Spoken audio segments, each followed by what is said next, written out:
right now in New York City with COVID, we are accepting about 20% of the volume of COVID patients through the city. And so technically as an ICU doctor, patients will come to the hospital, see someone like my dad. We'll decide if they're sick or not. If they're good enough to go home, they'd never see me. And then if they are sick, then they'll come up to the floor. And then if they're very sick, then that's when someone like myself will get involved. And so my job is to decide which patients need ventilators. And once patients are put on ventilators, how long they have to stay on them, the treatment of these patients. And so my whole long-winded point is that I'm kind of in a unique position to kind of comment on what's going on. But I think the first point I want to make is, why are we having this phone call, or why did I think it was important to have this phone call? I think in the medical community, especially for people on the front lines, there's kind of two thoughts right now about kind of interacting with your family and talking to your family about what's going on. The first is to get angry. And I think that I think a lot of doctors are looking around the country right now, especially doctors in New York, and thinking that people aren't taking this seriously. There's kind of a desire to scare people into kind of getting serious. But I was working last night, and I think that there's a second kind of feeling out there right now. And I think that this is what I'm feeling right now, is that doctors like myself are in a very unique position to actually empower people right now. And what I mean by empower is to learn about this disease. I know you guys have a lot of questions, and we will get to as many of these questions as we have. But the reason I want to have this call is because I don't want you guys to be scared. We're 3 months into this in the medical world, and we understand this disease. And so I'm going to go through kind of ways to protect your family, and then what to do if and when, given the size of this call, it's a when, someone gets COVID, and how we can protect our circle. You may hear a little inflection in my voice, like I'm emotional. It's not because I'm scared. It's actually the opposite. For the first time in a while, I'm actually not scared. And so I'm going to share with you why that is. So just a quick introduction as to what's going on in New York. I work at probably the premier hospital in New York City. It is a 1,200 bed hospital. We do everything from surgery to transplants, lung transplants, heart transplants. At this point, we do none of that. Almost none of that. Our hospital is almost exclusively a COVID-19 hospital. And so people enter through a secure gate in the front, where in the past, what I've been doing is seeing old people with pneumonias or seeing people with bleeds. Almost exclusively what I do all day long is see people with COVID-19. But we're learning, and we know a lot. And what I want you guys to know is that every single day we're getting better. We know more. And I am confident that the stuff I can tell you today should make you guys feel like when this comes to your community, that you don't have to be scared and that you can protect your family. Before I start, I just want to say thank you for everyone who responded to all of the mask requests. It was overwhelming. I'm receiving masks pretty much every day now. We still have a severe shortage, but it's something that is improving every single day. And I think it's just really great to know that I have all you guys behind me. Okay, so let's get into stuff that's actually helpful for you. So the first thing is just, what is COVID-19? I mean, it's now every single news story. It's political, it's economic, but what is this disease? So this is a virus It's from what we would colloquially think of as a common cold family, the coronavirus family. But what's unique is that the human body has never seen this virus before. And so this obviously started in Wuhan. The thought is that it came probably from an animal and then made its way into the human body for the first time. And so one of the common questions I get is, what does this disease look like? And so what commonly people have is they have fever and they have cough and then they have sore throat. And when they get this, the virus goes through their entire body. And what we have found is that the most likely place that this will affect is your lungs. And so people will commonly have cough. But for about 80% of people, you just don't feel good is the most common thing. You have a mild cough, maybe you have a little headache. The disease lasts, from what we're seeing, between 5 to 7 to 14 days is probably the best accurate description. Some people who have a mild disease by about day 5 are starting to feel better. And then people who aren't feeling better usually start to get short of breath around day 3 to 5, and then start to feel better around that 7-day mark. And so what is the first kind of big topic we're going to talk about? And I think the reason I wanted to have this call is how to protect your family. And I think we've learned a lot, and I want to kind of share all the stuff that I've learned so far with you guys. So I think the first thing is, how do you get COVID? And I think that this is really important, and we've really learned a lot over the last couple of weeks to months about how you get this disease. And so the overarching theme is sustained contact with someone who has this disease, which the vast majority is people with fever and aches, or someone who is about to get the disease. So someone in the next 1 to 2 days who is going to develop symptoms of this disease. And so the way that you get this is the transmission of the virus almost exclusively from your hands to your face. From your hands to your face. And so it's either into your eyes, into your nose, or into your mouth. So there's a lot of talk about contact or getting it through contact, hands to face. There's also a small thought that it can be aerosolized, that it can kind of exist a little bit in the air.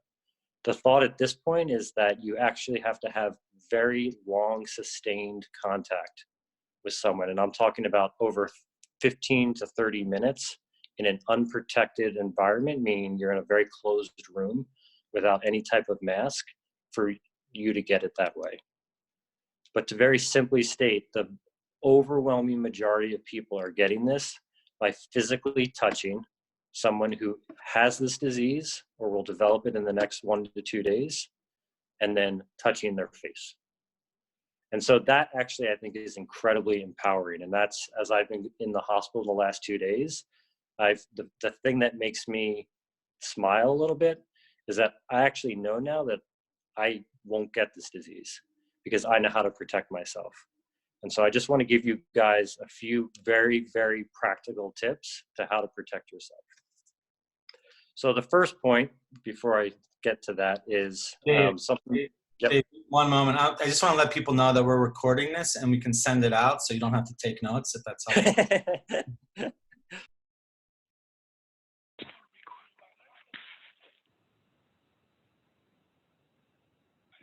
Oh, shoot. I think I hung up on Dave. No. He's there. He's muted. Okay. Unmute. Okay, Dave, go for it. Sorry about that. Thanks, Alex. Okay, a simple statement of fact. COVID is in your community. I'm going to say that again. Whether you live in Texas, whether you live in Tennessee, whether you live in Florida, it is in your community right now. That is not to scare you. That is to just tell you so that you can then take the steps that I'm talking about and not be scared. So the first step, which I think is incredibly clear, is to become a hand Nazi. Know where your hands are and know that they're clean at all times. So very simply, for what this means for me in the city is that I walk around with Purell. Is someone not muted? I think. So walk around with Purell. And so when I leave my apartment, everything that I see that I'm going to touch, I make sure that I Purell first. So when I leave my apartment door and I go to the elevator, it's okay that if I touch it with my hand, but then I Purell it. When I go downstairs and I open the door, it's okay to touch the door. You can open it with your elbow, but if you touch the door, then I make sure to Purell it. So we know that if you keep your hands clean, that you're not going to get this. The second point is that this is not a disease that we're getting because someone is sick and touched something and then an entire community of 10 people get it because they touched that. It's mostly from sustained contact with people who have COVID-19. Out of abundance of caution, we also make sure that everything we touch, we're cleaning our hands. So that's the first thing, is become a hand Nazi. Everything you know about your hands, just keep them clean and you will not get this disease. The second thing is you have to start psychologically working on the connection between your hands and your face. So I'm terrible at this. I touch my face all the time, literally all the time. You don't even realize it. You move your hand, you scratch your nose. And so the virus has taken advantage of this. And the reason why everyone gets this disease is because you have sustained contact with someone. So someone at a party has this and you shake their hand, right? And then you touch your face. It's that simple. That is how you get this disease. So what does that mean? I think there's two practical things that you can do. One is just to start to be aware of when you touch your face. Atul Gawande, who is a Harvard-trained surgeon, I think is very famous, actually has a recommendation for people to just start wearing masks. And the idea here is not that the mask is going to prevent you from getting COVID, because as I said, it's not a disease that you're most likely getting from the air. But the reason to put on a mask is because, and I do this in the hospital, is you stop touching your face. And so what I would recommend is now when you're leaving your house is to wear a mask. And I think those two things combined is incredibly powerful and will prevent the transmission of the disease into your family in 99% of cases. To know your hands are clean and to not touch your face, period. There are going to be an obscure 0.01% of patients who get it and will just never know. But I think for you, that is an incredibly important way to protect yourself. 3, you don't need a medical mask. You don't need a medical mask. These masks that people are wearing are not protecting them from getting the disease. And front care healthline workers need these masks right now. That's not to say don't wear a medical mask. If you have one, that's great, put it on. But it doesn't mean you have to have a wild supply of masks or N95s or anything like that. The general community has zero need for an N95 mask, zero.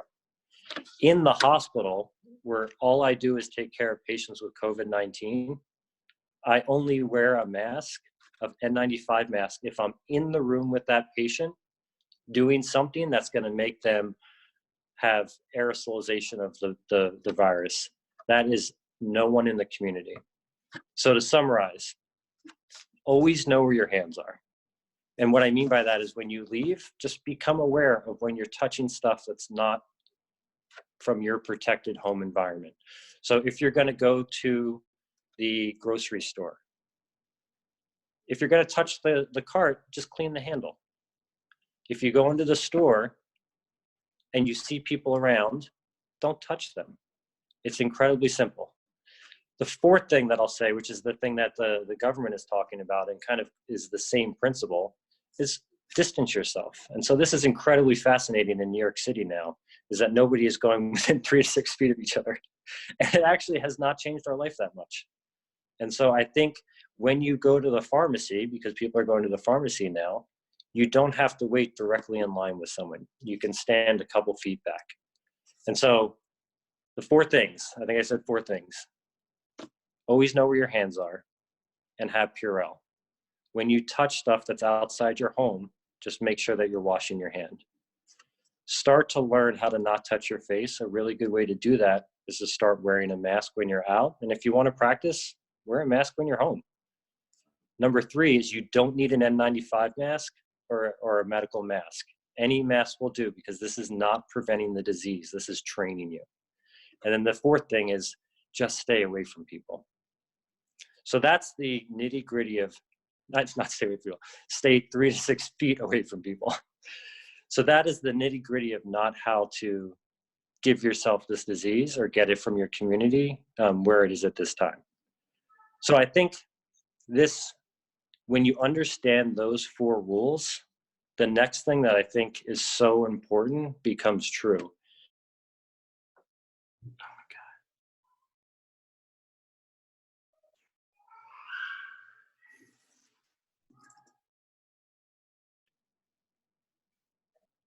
Good? Yeah, sorry, Dave. Go again. Yeah. You don't have to be scared of the outside world now. You don't have to be scared of your neighbor. And I have actually found that to be incredibly liberating right now. So in New York City, we're receiving food from delivery men. We have to go outside to the grocery store. It's a time when we're all really scared. And I think it's what makes it worse is to when you go outside and to look and think that the person next to you is going to somehow harm you or harm your family. But when you know that the only way you're going to get this disease is if your hands are dirty, and that if you touch your face, and that if you are way too close to that person, that becomes incredibly liberating. And then all of a sudden, the person at the store is not your enemy. There's someone who's going through this with you. The delivery person is not your enemy. They're a hero. They're going out and delivering food at a time when there's a communicable disease that they don't understand. The mailman is a hero. You know, these are people that we have to, the same way we're acknowledging and celebrating healthcare providers. When you understand this disease and know exactly what to do to prevent getting it, then it allows us for the next couple of weeks to months to be able to sustain the system that we have. We have to be able to have mail. We have to be able to get delivery and seamless in New York City. It's the only way we eat. But if you can protect yourself and you know your family's safe, then I think that's empowering. Socially, it's incredibly important, and we did this at my mom's house, is you have to shrink your social circle. And so what does that mean? So in our family, I think you guys know that my parents live on a farm. We had a lot of traffic through the farm. We had families who come and see the horses, who ride the horses. But you have to understand that every person, every one of those people have potentially 2 or 3 other contacts and 2 or 3 other contacts. And so what I would highly encourage you guys to do as the country is shutting down is find your isolation group, find your group of 3 people, 4 people, your family, and set boundaries. That is it. The people who are going to get this are people who are maintaining large social circles at this point. So what did that mean for my family? Is so Gene Young and our kids and my mom are on the farm. They're at the Hopewell house. And that is exclusively the social circle that they're circling in. They talk to their family every day. They see people, you know, like through FaceTime, but there's no one coming in and out of the house. They can still go to the store, and you can go to the store without any fear, because you know if you wash your hands and you don't touch your face, you're not going to get this disease. And so it's very important at this point to keep your social circles small. Don't be going to the Elks Club or the Elks Club, excuse me. Don't be putting yourself in a situation where you have a lot of contact with a lot of people, because it's just a vulnerability. You don't know that the person at the farm who you slapped hands with 2 days later will not have this disease, because then that means that you're going to have to socially isolate at that point even more.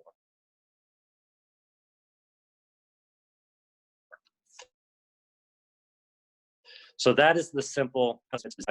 So the third thing that I want to talk about is something that is inevitable in a group chat that's this large, which is what do you do if you get this disease? And this is, I think, if you listen to nothing else through this entire thing, just please listen to this part. In Wuhan, China, throughout the world, the vast majority of spread of COVID-19 is through home and family transmission. So I'll say that again. Throughout the world, the way this is transmitted is from husband to wife, father to son, daughter to brother, whatever. And so, again, that's incredibly scary, but it's also something that if you understand the rules is incredibly empowering. So what do? If you develop a fever and you are otherwise fine, and isolate yourself from your family. So what does that mean? It's just simply about the same rules about hands and touching your face. Is you don't want sustained contact with the person who's sick to the point where you're going to be able to pick this up off of surfaces or off their person and then touch your face. So what are people recommending? If you're able, have the person in a separate room. If you're able, have the person who's sick have their own bathroom.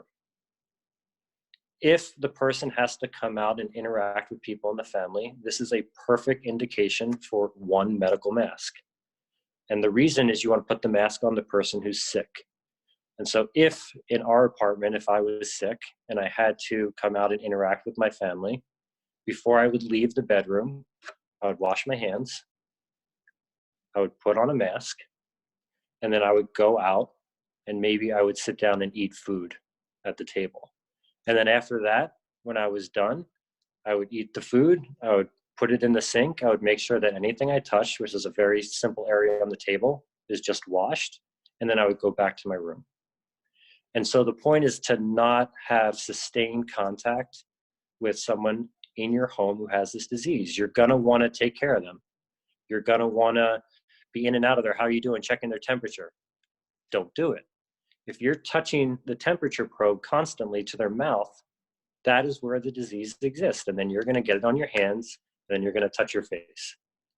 And so you shouldn't be scared to stay at home with your family with a fever if you have COVID-19. The vast majority of people are going to have a fever, body aches, feel like shit for 3 to 5 days, feel a little less shit on 7, and then they're going to start to feel better. You can start interacting with your family more as you feel better, as your fever is gone, but you're still going to be vigilant. You're going to be washing your hands. You're going to be a lot more confident 20 days out from the disease than you are 10 days out from the disease. The current recommendation from the CDC is that if I get sick and if I'm feeling better, I can put on a mask and go to work. And so I think that that is a good indication to you that that's when you can start interacting with your family, is that if you have COVID and you've recovered and you've isolated in your room for 7 days and you've been able to get food, and when you've been with your family, you've worn a mask and you're feeling better, come back out to your family's life, keep a mask on and wash your hands. And so I think that that is a very simple way to do it. I'm about to get to questions. I just want to make a few other small points because this is some stuff that's come up that's relevant in New York City. What do I do if I have a mild cold? And so I think given how rampant COVID-19 is at this point, I think if you have something that feels like a cold or you feel like you're getting sick, is take the precautions like you have COVID-19 for 1 to 2 days. If in 1 to 2 days, you're feeling much better, and this is like the 1,000 other colds that you've had in the past year because you have kids, you don't have COVID-19. And then you can go back to your completely normal living at home life with your family. So I think it's just important. The place we get into danger is people being too cavalier when they're developing symptoms and exposing their family too early. And then when they get fevers and they're staying at home, is that they're having too much interaction with your family. You can have COVID-19 in your house and everyone else not get it and be protected and be completely safe. There are a couple exceptions to that, and I think this is important. If you have a vulnerable population in your family, so if you're living with your lovely 95-year-old grandmother, If, there's someone in your house who had recent chemotherapy and someone in the house gets sick, you need to find another living arrangement for that patient or practice incredibly, incredibly strict isolation of that family member. We know that the older population is the sickest population when they get this disease. And so that is the one caveat to it's safe to stay home with your family is if you have someone who's incredibly vulnerable, you need to set up a situation in the house where they're completely isolated from the person who is sick. Maybe you could have another person take care of that family member in your house so you have no interaction. But simply being in the home with someone with COVID-19 will not get you that disease. It goes back to the same three principles. It's touching a person or a surface who has COVID-19 and then touching your face. And so lastly, for this, before I get to some of your questions, is when do you go to the hospital? And so I think probably the question that a lot of people are asking is, if I get COVID-19 and I feel short of breath, am I just going to go to the hospital and die? This is where I'm probably the most qualified person in the country to comment on what it looks like when people are coming into the hospital and sick. So first, who should go to the hospital? If you're feeling short of breath, come to the hospital. That is the rule. That is the clearest thing. It's not, I have a fever. It's not, I think I have COVID-19. It's not, I can't stop having those body aches. It's, I feel short of breath when I get up to go to the bathroom. Those are people that should come to the hospital and be evaluated. At Cornell right now, what we're doing is a lot of the people that come to the emergency room, we're sending home to live out the 4 or 5 days of their disease so that they can feel better. And we say, oh, you look completely fine, go home. But what we're also seeing is that people that feel short of breath, who come to the hospital, some of them go onto the floor and just are short of breath for 5 to 6, 7 days, and then they go home. So of the entire population of people who get COVID-19, about 10% need to go to the hospital because they get short of breath.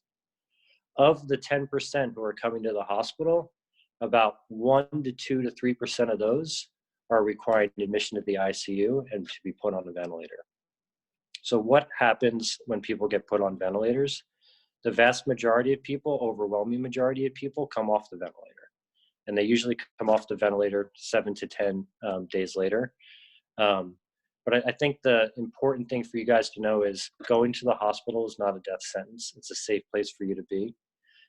Go to the hospital when you're short of breath. Don't go to the hospital just because you have COVID-19. And then I think the question that we're going to get a billion times over, and I don't have a perfect answer for you at this point because it's different in every community, which is, should I get tested if I have the disease? If I'm a generic 35-year-old who's sick, I think it depends on the availability of testing in your community.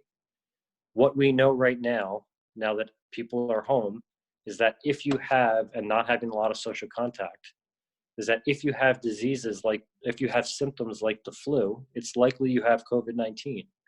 And nothing that I've told you about behavior, about interacting with your family, a lot of that stuff would change by knowing that test result.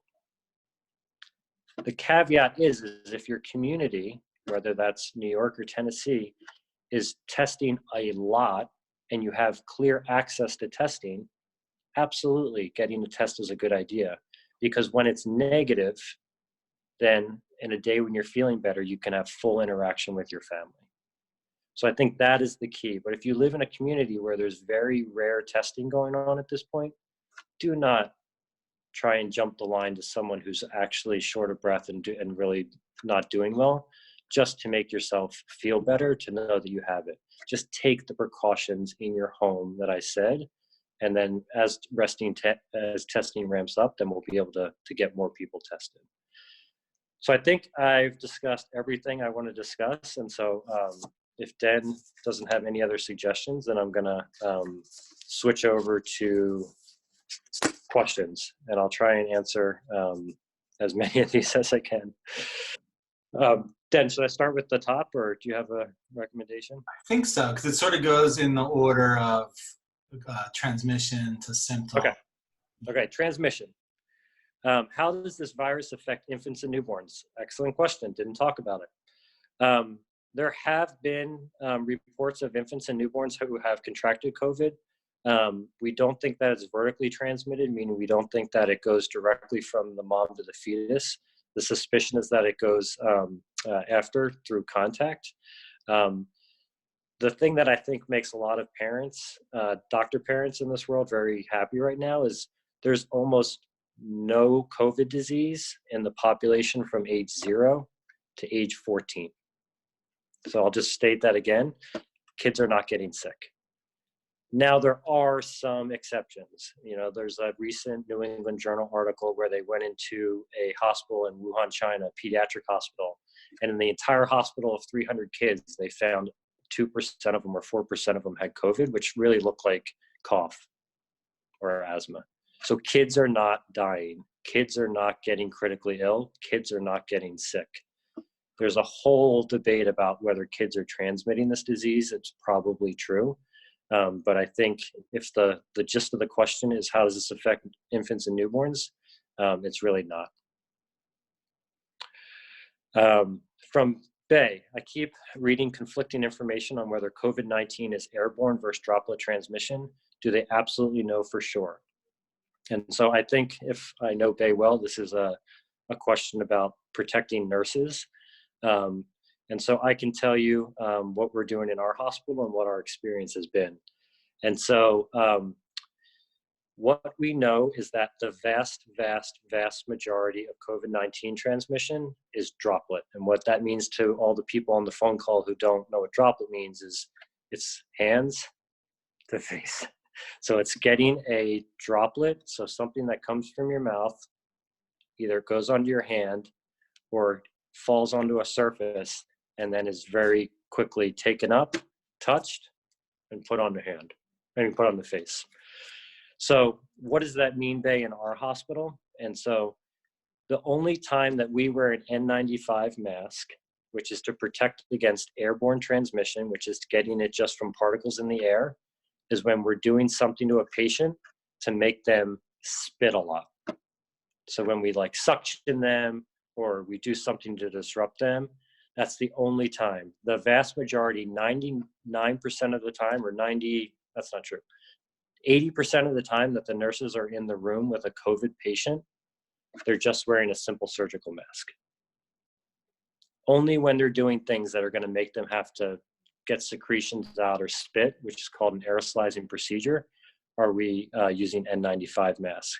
So the direct answer to your question is there's probably a small amount of airborne spread for nurses, and I know we have a lot in our family. In Hong Kong and Singapore, doing those precautions, which is only wearing a surgical mask when seeing a patient and only wearing an N95 when doing an aerosolizing procedure, there was zero transmission to healthcare providers. We do have healthcare providers who are getting sick, and they're getting very sick. The people who are getting sick are one very clear population, which is healthcare providers on the front line who are having extensive contact with patients and not protecting themselves. So it's, for the most part, general practitioners who are in the office. In New York, it was 3 weeks ago, who didn't know that someone had the disease and spent 25 minutes in the room and then did a nasal, check their nose. And those are the people there that are getting sick. It's emergency room doctors who 3 weeks ago in New York City did not know the level of protection that they needed when they were interacting with people with active COVID-19 disease. What our experience is in our hospital, and we've been doing this now for 3 weeks, is if you wear the proper protection, you can interact with these patients indefinitely and zero people get sick. So good question, Bay. Jen Toadvine. We are wondering, being in a city, is it really safe to go on a run or a walk, taking in the social distancing measures? Amazing question. Yes, please. If you're in a city, you can go outside. Just follow the rules. When you go outside, clear all your hands. When you're going to touch the elevator button, when you touch the door, Purell your hands. Don't touch your face. When you're out walking in the city, don't come within 3 to 6 feet of people. But say hello, smile. No one is giving each other this disease by walking through a city. If there's a bike path, you can walk on it. The only caveat is just don't get sloppy. Don't, the problem with telling people they can do things is that everyone just assumes their old lifestyle. That is not what I'm saying. I'm saying it's safe in New York City, in Philadelphia, to go on a walk. Just follow the rules. Just follow the rules. I would encourage you to wear a mask, not because you're getting the COVID from people when you're outside. It's because as a society over the next couple of months, we need to train ourselves to not touch our face, and we need to tell people that we're taking this disease seriously. It's not because you need to wear a mask in the city, because that's how you're getting the disease. It's all back to the basic 2 to 3 rules. So yes, go outside, have a short walk, breathe, know that the world is going to be here, and then go back inside and follow all the rules. Dave, Yes. on the masks, do they have to be the even a simple medical mask or like a bandana, for example? I think a bandana is, at this point where the doctors and nurses don't have enough face masks, a bandana is a great idea. Because it keeps your hands off your face. Yeah. Exactly. These are not preventing you from getting the disease. This is only preventing you from touching your face. Okay, John Regan. Sorry, Dave, to interrupt. If you don't have Purell, any suggestions? Because a lot of places are out. I'll get back to you on that, what people are using in the absence of Purell. I think that's another thing to say to Stella, is this disease is a WIMP. Coronavirus is a WIMP. It dies as soon as you disinfect it. So I can get back on the exact thing, but just generally any type of disinfectant. And then if you're going out and you don't have Purell, press the elevator with your elbow. Open the door with your shoulder. That's not gonna get you COVID. Ideally, if you have Purell, all you need is a small drop. You're gonna kill this thing. This thing doesn't violate the rules. There's not a mystery disease. And so I think that that's a good point. But as to specifically if people are using things besides Purell, I'll get back to you. All right, John Regan, is a long car ride safe, say 10 hours? If no one in that car has COVID, you can drive for 200 days. And so I think as long as the person, if you're driving by yourself, it's completely fine. If you're driving with Michelle, as long as Michelle has been fine and is fine, drive forever. Kara, I would like to ask Dave if it is necessary to wipe things like groceries down with disinfectant when bringing them into the house. I think the general answer to that is no. I think that, if you live in New York City, where there's a lot of contact with stuff that you're getting delivered, I think it's a reasonable idea to have the delivery person leave the food that they're delivering to you outside your door. You could probably pick it up with a glove and then just open the bag and all the inside contents are fine. That's an overabundance of caution, but I think is reasonable. What you don't want to do is high five the delivery man. You don't want to shake the delivery man's hand. You don't want to pick up the plastic bag that you're getting from Seamless and have a huge long interaction with that bag, because of course it's possible a delivery person has COVID. But again, if you follow the rules and everything you touch, you just clean your hands, you will not get it. Continue to order food. But no, I don't think you have to have routine groceries wiped down. Christina, I would like to know if it is irresponsible to go to Starbucks drive-thru. I think that's a complicated question. I think if the simple question is, can both the Starbucks barista and you safely interact through that transaction? I think the answer is yes. Is it important that Starbucks and people that work there continue to have jobs? Yes. My general sense, given that we're all hunkered down, is to make your coffee at home. If you're going to go to Starbucks drive-thru, follow the rules.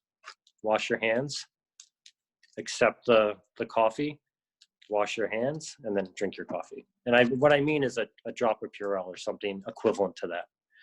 So if you can make your coffee and stay home, I would recommend staying home. You're completely safe to go to Starbucks. Just follow the rules.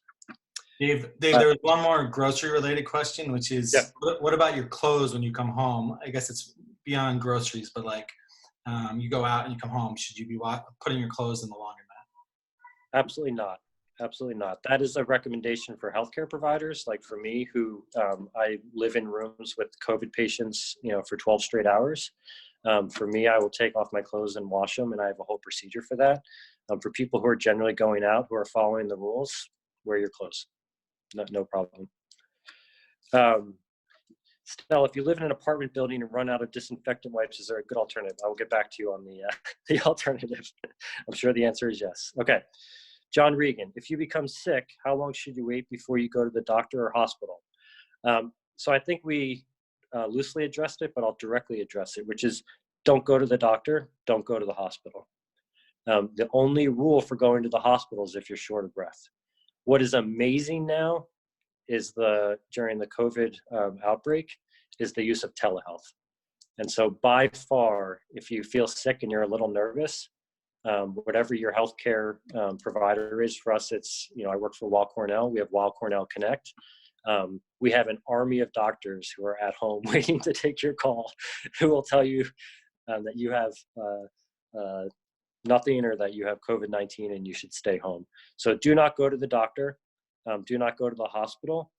I would encourage you to use telemedicine, which is completely rampant right now because we have a ton of doctors who are at home and will take your call over the internet. Is there clarity about the incubation period if no signs? No, John, I think the incubation period is probably dependent on exposure. And so people who are exposed to a lot of disease, like an emergency room doctor who interacted with a patient for a long period of time without any protection, could be anything from a couple days, to someone who who has an interaction with someone with very mild symptoms, and it can be upwards to 14 days, which is where the CDC recommendation is for people to stay home for 14 days. And then there's been the rarest of reports of it being beyond that. So I would say if you had a casual contact with someone and you don't feel sick at 14 days, then you probably are not going to develop COVID disease. Chris Solis, is there an emerging understanding or a hypothesis surrounding contributing to why certain younger patients in their 30s and 50s have been having acute respiratory course compared to their peers? Are these patients truly healthy, or do they have comorbidities? So amazing, Chris, because I didn't have a chance to address this. And so again, everyone listen, please listen to what I'm going to say. This disease affects everyone who's not in the age group of 0 to 14. So 23-year-olds, 35-year-olds, 45-year-olds with zero medical problems are getting this disease. People like that are coming to the hospital. People like that are going on ventilators. There is a very evil narrative early in this disease that said that this is only a disease of old people and people who have hypertension or people who have diabetes. That is not true. I can tell you, because all I do is take care of patients. It hits the entire spectrum of ages. So that includes older people who do worse. We see a little bit more older people, but we see a ton of 35-year-olds. And we will understand it someday, but we don't understand it right now. And so it's not to scare you, just follow the rules. If you can get this disease from age 20 years old, maybe 16 years old, all the way up to age 105, and you can get sick and end up on mechanical ventilation, on a ventilator. The younger you are, the less likely that is to happen. The older you are, the more likely that is to happen. But we see young people who get really sick, and we see old people who do just fine. And so I think it's a great question, Chris. I don't think we know exactly why young people are also getting sick, but it's just to say, follow the rules. If everyone does it, you're going to be fine. You're not going to get the disease. If you get the disease, follow the rules. You can protect your family. Most people will be fine. If you're short of breath, go to the hospital. So I'm just trying to make it as simple as possible. Mariana, what are the symptoms? What to do if you have them? Okay to use ibuprofen with fever. And so I think I touched on what the symptoms are. The vast majority of people are going to feel body aches. They're going to have a sore throat, and they're going to develop fever. Upwards of 90% of people are going to have fever. So I think that's what it looks like.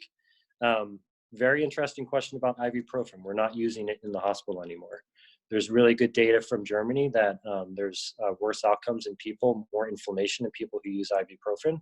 So that's simple answer, which is if you have a fever, take acetaminophen, Tylenol. So don't use ibuprofen, use Tylenol. It's very simple.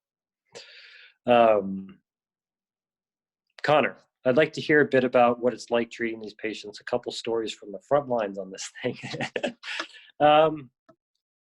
It's actually fascinating because they all look exactly the same. And so everybody has a cough, everybody has a fever. Most people come into the hospital, they sit on the floor and they just have fevers. A lot will be nervous, which is completely understandable. They look like anybody else. What we see for people who get sick is they get short of breath, and then over 1 to 2 to 3 days, they get more short of breath, and then they get so short of breath that they can't walk to the bathroom, and then we put them on a ventilator. And then our experience has been that these people usually settle out over the next 1 day, and then between 7 to 10 days later, barring a complication, we're able to get these people off the ventilator. At Cornell, we're 14 days into this. Our first patient was a 39-year-old who is now home. So he was a 39-year-old who needed mechanical ventilation. He is off mechanical ventilation, and he is safely at home. And so, you know, this is dealing with these patients is, for a doctor, incredibly simple. They all look the same. They all get the same treatment. For them, it's scary, and it's our job to kind of make them a little less scared. And what I tell every young person or old person that I have to put on a ventilator is, we're putting you on because we are going to get you off. And I think that that's true. So if you have people, or you know people who are sick and they're short of breath, they shouldn't be scared. They should go to the hospital, and we will take care of them. Yeah. A few more questions that came in that aren't on your sheet. Yep. Are hospitals accepting homemade masks, or is that something, like, in my mind, I'm even thinking, is that something like that we should be sharing amongst each other now, you know, homemade masks? Yeah, I think what I would say is, if you, what the main role for a homemade mask at this point should be for you to use, so that you can free up if you have medical mask, so that you can give to hospitals or friends who are medical providers. So if you're sitting on a stash of N95 masks, you don't need those masks. You do not need those masks. So I would, if you have a homemade mask or handkerchief and you can wear that, that would allow you to give those masks to your friend who's a doctor, your friend who's a nurse, your friend who's a respiratory technician, so that their hospital is adequately equipped. Sorry, the new normal. There's a question about the new normal. How long, you know, till there's a vaccine? Will there be spikes as people resume life? A related question. Do you anticipate second and third waves? Yes. So I think this is incredibly predictable, and so I think social distancing will be for months to potentially a year. Which I know sounds like a lot, but I think the experience from Wuhan, the experience from Singapore, the experience from South Korea, is that the first thing you do is you flatten the curve. The first thing you do is you bring down the amount of cases so hospitals don't get overwhelmed. And then by human nature, people will become a little relaxed with their social distancing. And so there's then a second small spike. And then after the second small spike, it usually comes under control in the population. And so I think social distancing is something that you need to just put in your brain. I think it's something that is just the way of life for the indefinite future.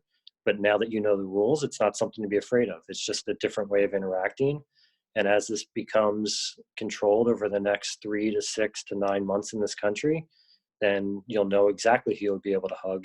You'll know exactly who you'll be able to touch. You'll be able to, I think, feel better.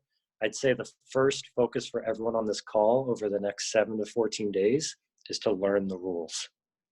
Learn the rules, because as soon as you learn the rules, it's empowering, and then you can start living your life in a new normal, which will go on for 3 to 6 to 9 months.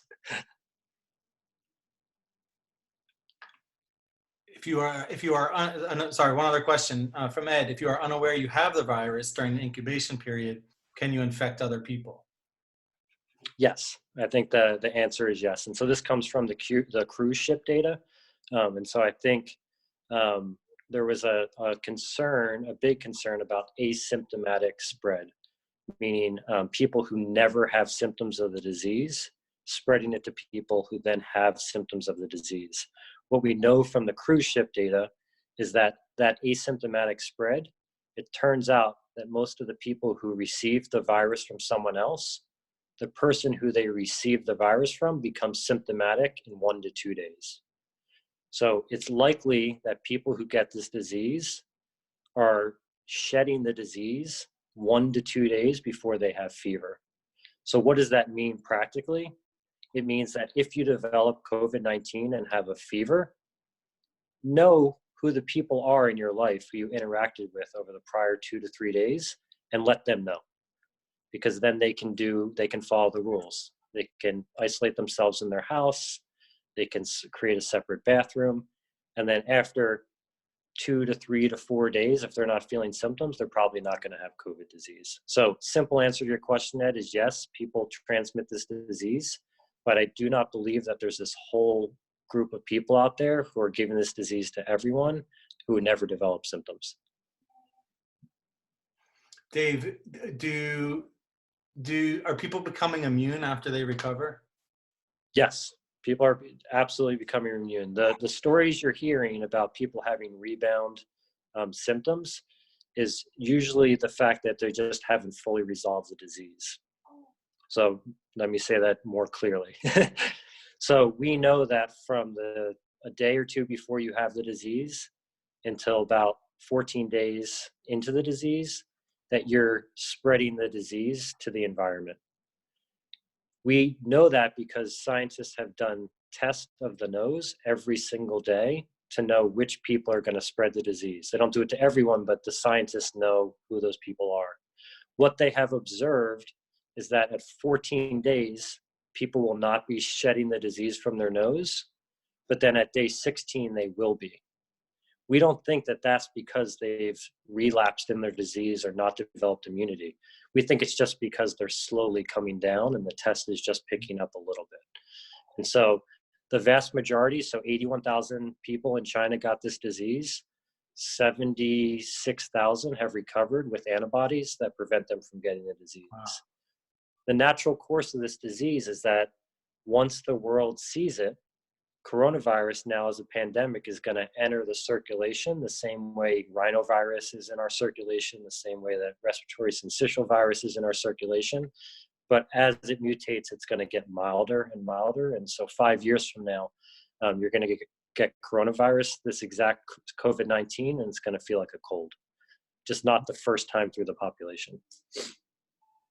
2 pregnancy-related questions. One from a nurse who's treating patients regularly, and she's asking, right now I'm screening people prior to my appointment with them. Is that enough in combo with hand hygiene? She works in wound and ostomy care. Ostomy? Yep, yeah, absolutely. I think that is the system that is important, is screening people and hand hygiene. I think if you were doing ostomy care at the epicenter in New York City in a hospital where I've seen a lot of cases in the community, you could argue a simple surgical mask would be helpful. But if you're in a community that hasn't seen a lot of the disease, screening and hand hygiene is everything. You don't have to wear a routine mask, and I think those recommendations from hospital systems are completely appropriate. And our Christy, who's currently pregnant, is wondering if you've treated any pregnant women, and is it more severe at all in pregnant patients? I've seen 0 pregnant women in our ICU. I think the data is that they're behaving like any generic person of that age. In other words, we're not seeing it more severe in pregnant women. In our hospital experience, we're seeing a male predominance to this disease. It affects men and women, but we're seeing more men. But we haven't seen anything unique to the pregnant population. They get COVID disease. that's 100% true. But it's like a lot of people, which is they get it, they feel terrible, and then they get better. I wouldn't treat a pregnant woman like I would a 95-year-old patient or a family member. I wouldn't put them in seclusion. They still have to exist in society. You still have to take walks.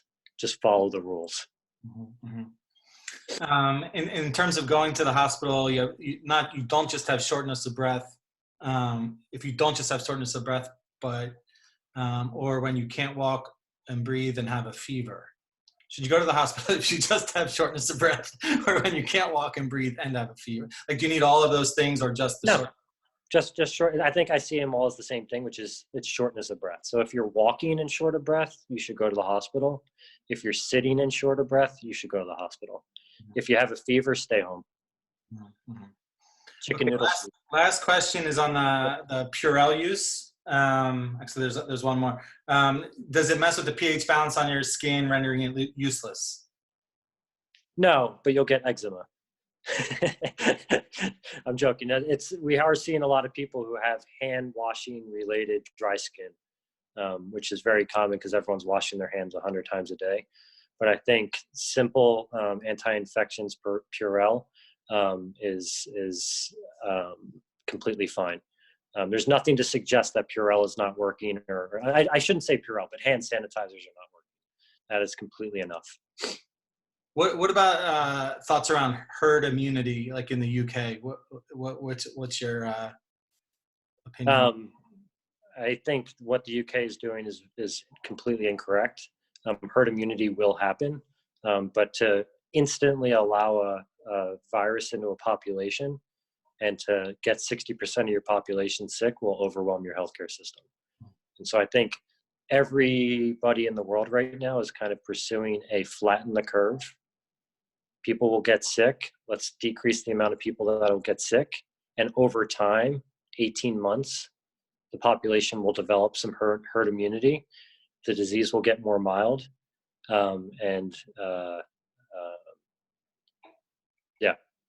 Yeah. But that's not a strategy for right now.